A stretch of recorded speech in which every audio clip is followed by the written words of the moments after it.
This is Kathy DeBoer, Executive Director at the American Volleyball Coaches Association. This recruiting tip of the week is brought to you by the Carolina region, an affiliate partner of the American Volleyball Coaches Association. This recruiting tip of the week deals with an issue that is unique to NCAA Division I. For prospects entering their junior year of high school, June 15 is the first date when they can have direct communication with Division I college coaches and when they can discuss scholarship offers. In normal years, this communication could be by phone, in person, or at a camp.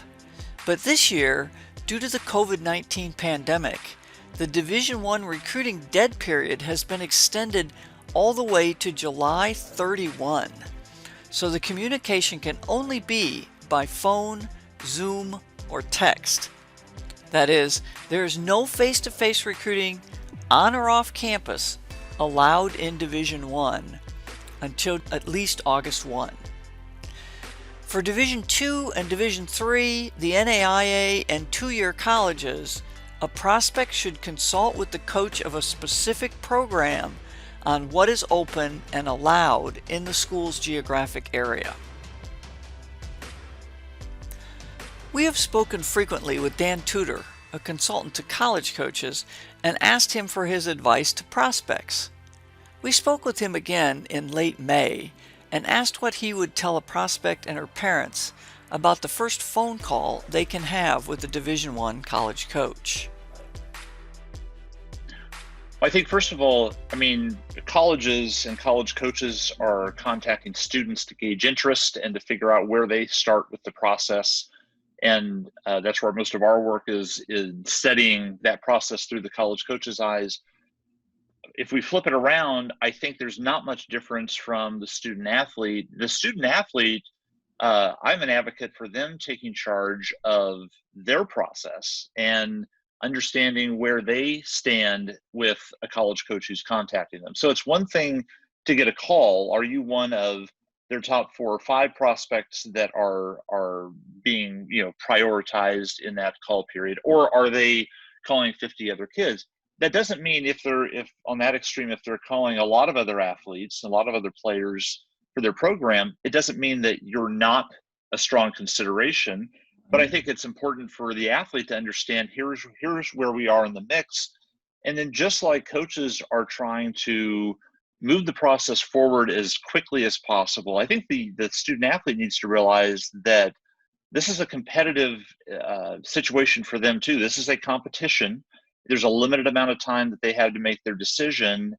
So the more questions that they ask at the start, the more understanding that they get of where they stand with that particular program, that particular coach, I think is to their advantage because they need to figure out what they need to do. So we're always an advocate for coaches to control the process and sort of move it forward on their timeline. If we're talking to the student athlete, this is your playing career. This is your college experience. To sit back and wait for somebody else to do something and to tell you what to do next, when maybe you could tell that coach, look, here's where my timeline is. Here's what I'm looking at. Here's right now off the top where I would see you in the mix. That's incredibly important that they communicate right away as soon as possible as the process starts to that coach that's contacting them for the first time. We asked Dan for his advice if a player doesn't hear from the schools they are most interested in. Every student athlete, every parent has their dream school or their set of dream schools for their student athlete, for the college career that you're going to embark on. Usually that's somebody that you've grown up watching, you admire the coach, you like the team, the size of the school, the type of the school. My encouragement for a student athlete that when you start out with a list of my favorite top 2 or 3 schools, and those are your holdout schools, and that's the dream school, and you're going to wait to take action on everybody else because you think you belong at one of those schools. Or maybe it's not even a school, maybe it's a certain division level or conference that your club coach or you've been dreaming about. This is what kills a lot of college opportunities for student athletes, is they have their set sight on a particular thing that they think they qualify for, that they think they belong at. And even though you could play at that level or for that school, they might not be looking for your position. They might not be looking for your type of profile as a student athlete or as a student. So my encouragement would be for a family as they start this process to keep your options open, to not discount the school that's small that you've never heard of before, that isn't at a division level that you understand or want to play at right away.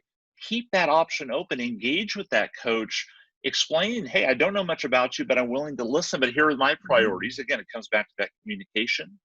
But the families that kind of block out and say, well, I would never go to that school or that division Right. level, I think they're doing themselves a tremendous disservice, because there are things that work out that happen that you never expected to happen, or the coach that's the perfect fit might be at the school you've never heard of. You Right. need to give that a chance if you're that student athlete looking for the opportunity to play in college, because I have to tell you, the NAIA and Division III programs that we work with, they're just that much from a talent standpoint, they're that much below D2, sometimes D1.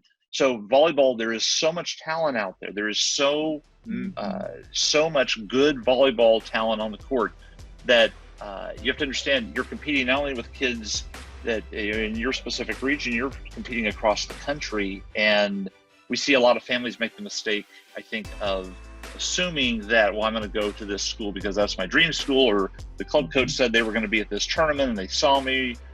Don't do that. You want as many possibilities as you can have in the process, going deep into the process. So at the end, you get to choose which one is the best for you. And it might surprise families which one ends up being the number one choice if they give it a shot.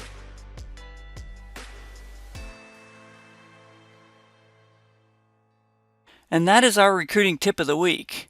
Thanks for your membership in the Carolina region.